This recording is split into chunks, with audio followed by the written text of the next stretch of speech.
What's up, everybody? Welcome back to the show. My name is Zon, and welcome to Arzon's Archive. Today, I'd like to introduce you to the Walmart exclusive Transformers 40th Anniversary G1 Soundwave.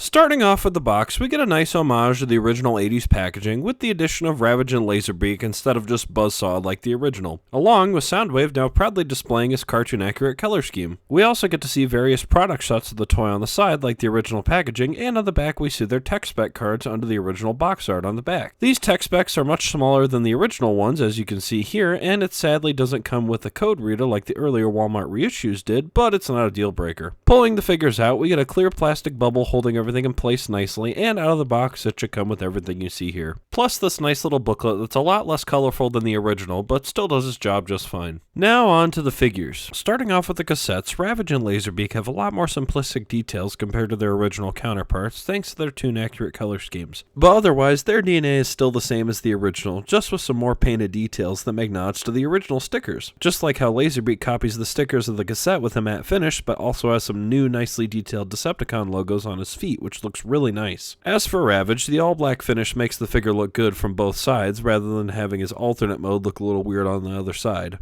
And additionally, he also gets a nice little Decepticon logo on the side of his front leg, similar to the animation model, which is a detail that I really appreciate the look of. Both cassettes also have the addition of matte silver weapons, unlike their original chrome counterparts, but hilariously enough, on the box art they're displayed as chromed. And also, sadly, Laserbeak's weapons have been circumcised, like the previous Walmart reissue, even though on the box it shows how they're supposed to be.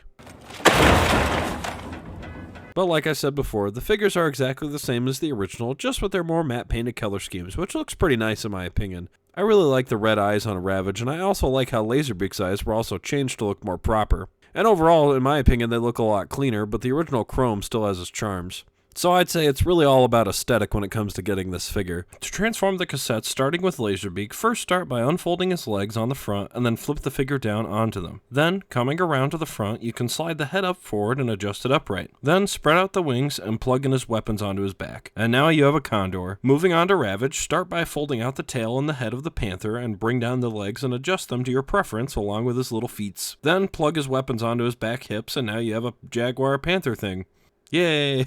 Both cassettes are super easy to change back and forth, and they fit nice and snug inside Soundwave's chest, along with the original cassettes as well, doing the same to reenact Soundwave's iconic play feature. Now on to the main event. Like many Soundwave reissues, this particular version of the figure is actually the Sound Blaster version from Japan. Here he is next to an original figure, and you'll notice that the main difference is that his chest window hinges are visible rather than hidden, and that's because the Japanese version had a special window that could hold two cassettes instead of one. You'll also notice here on the Walmart reissue that his buttons have been changed to a solid chrome piece, making them a bit larger than the original. And on the 40th anniversary, they have been painted to look like separate buttons rather than a solid piece. Overall, I'd say he looks really nice and very much stands out next to his other variations, though to some I feel his cartoon-accurate color scheme probably makes him look a little bit cheap compared to his previous iterations, but like I've said before, it's really all about aesthetic when it comes to deciding on this figure. Especially with how plain the figure looks, it really shows how much detail the original stickers added to the mold to help flesh out the figure and make it look more visually interesting. Because with this Soundwave, aside from his knees having plain gray squares and the classic yellow vents underneath, there really isn't much extra detail compared to the original. Though I am personally a really big fan of the large light purple Decepticon logo on his chest compared to how it looks with the sticker. And I also really like that we finally get to see a G1 Soundwave with red eyes instead of his classic yellow.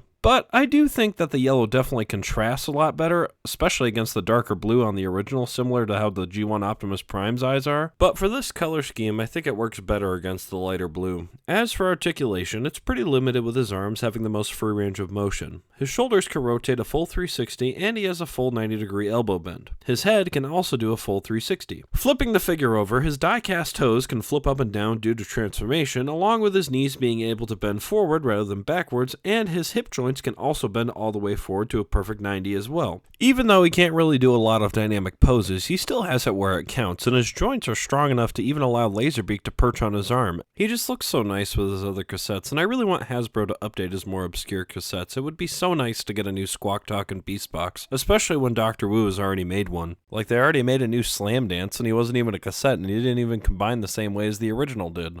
So like, Hasbro, if you're listening, hook me up. Please just take my money now if you make one. Or even just a new Overkill and Slugfest, just please. As for his accessories, he comes with his shoulder cannon and his concussion blaster, along with 3 light gray plastic missiles, unlike the original Chrome, which also show up on the box as Chrome. And his missiles are compatible with blast effects. It's kinda sad he can't hold the Megatron pistol from the Starscream reissue due to his fist being a bit too big, but at least his Siege counterpart can, along with other figures that have 5mm ports, as well as G1 Starscream and even Optimus Prime. Comparatively, it's really crazy how out of scale a lot of original Transformers were. Aside from the obvious of Blaster, it's just weird how much taller he stands next to Starscream versus how they looked in the show, and even more so when you stand him up next to the Minibots. He just completely towers over them effortlessly.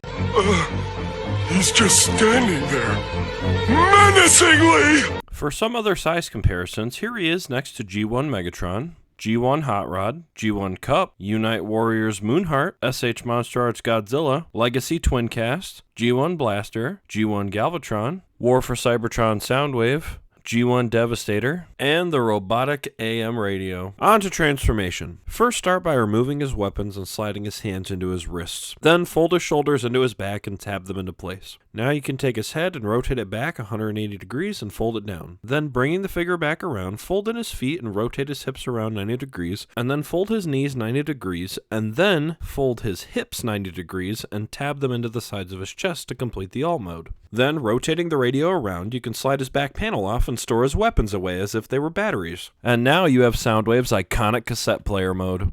This figure truly embodies the idea of robots in disguise, especially with how its weapons turn into his batteries, and even has a little pocket clip on his back so you can carry him around like a Walkman, until it slides off and hits the ground too hard and shatters into a million pieces, but that's besides the point. What I truly love about this figure is that he just has so much play value compared to a lot of other Transformers, and I think where that really shines the most is thanks to the added bonus of the cassettes and the amount of variety that each one of them transforms into. And on top of that, he has an on-off switch and a volume dial to further his functionality as a radio. And of course his classic cassette deck. Simply push the top button on his right shoulder, and once opened up, you can place in any cassette you like and close it back up. For some size comparisons, here he is next to G1 Cup, Hot Rod, Blaster, War for Cybertron Soundwave, Legacy Twincast, Siege Netflix Soundwave, SH Monster Arts Godzilla, and the robotic AM radio. Now, for what's included in this set on its own, I really appreciate that it comes with 2 cassettes rather than 1, and I would definitely consider Laserbeak and Ravage to be his most iconic animal cassettes. And I think for under $50, you definitely get your money's worth, especially compared to the Optimus Prime reissue from years back that was the same price that didn't even come with a trailer. So overall, I'd highly recommend this set to anyone who wants to add a Soundwave to their collection. And now I have a 4th one to hang out among my other Soundwaves. So yeah, those are my thoughts on the Walmart exclusive 40th anniversary G1 Soundwave.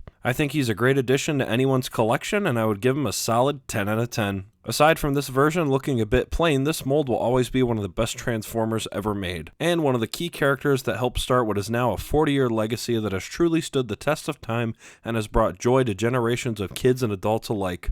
Thank you for watching Arzon's Archive. I hope you enjoyed this review, and I look forward to seeing you again soon. I really believe this channel is off to a great start, and I'm completely blown away with how many likes and views my skits got, along with growing up to 150 subscribers.